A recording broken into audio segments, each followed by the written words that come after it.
How did this film make you feel? Like, how do you react to this? Well, as a minority myself and coming from a family that's Mexican American, I've seen how it affects minorities specifically and how most of them are really targeted most of the time. And then having a family member that was in prison and came out, he wasn't given many resources to start his life back over again because prison life is very different from being, outside in the world. They even said that in the video that humans are meant to be locked up in a box with no sunlight, with no windows. And I feel like that's some kind of torture to the human being itself. It kind of brought a lot of personal emotions to mind when I watched it because coming from a family that's I've had family that's been in prison and they come back, I never want to go back because this stuff really happens. They do get treated really inhumanely. I feel like the film 13th properly portrayed what's really going on with imprisonment currently in the United States. It shows that minorities are much more likely to become inmates, felons, and this is taking away their opportunities to grow as people, to even go to school and to get jobs, to create a future. Once you're convicted of a felony, you have to check that box in an application, and that means you just kind of get pushed aside because why would they want to hire somebody who might have done something illegal, no matter how small the crime could have been. And do you think we're properly rehabilitating them to enter them back into society with jobs, careers, and even going back to school?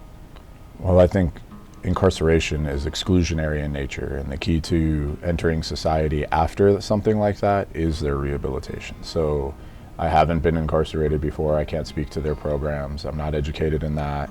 But I would think that the number one concern should be how you can prevent it from happening again. With the emergence of the private prison industry, it's become profitable to provide essentially beds in these prisons for prisoners.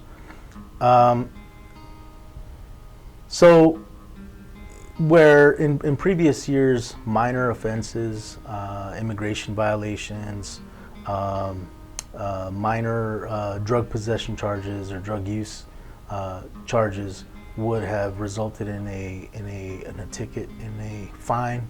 Now these folks are being kept for weeks, for months, and after convictions for years. The emergence of the California 3 strikes law is an example of that.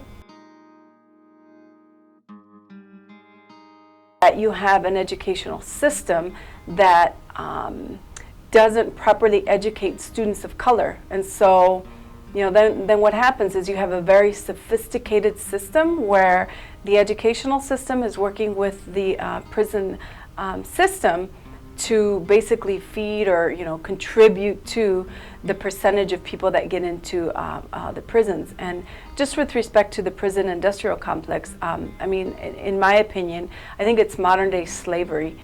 I believe that they're making them a workforce due to the fact that they're not given the proper information for rehabilitation. They're not educating those inmates in order to have that outlet to be out within the general population. One of the reasons why I believe that is because it's within their best interest to keep those men or women within their institution so that they can create their workforce off of those individuals.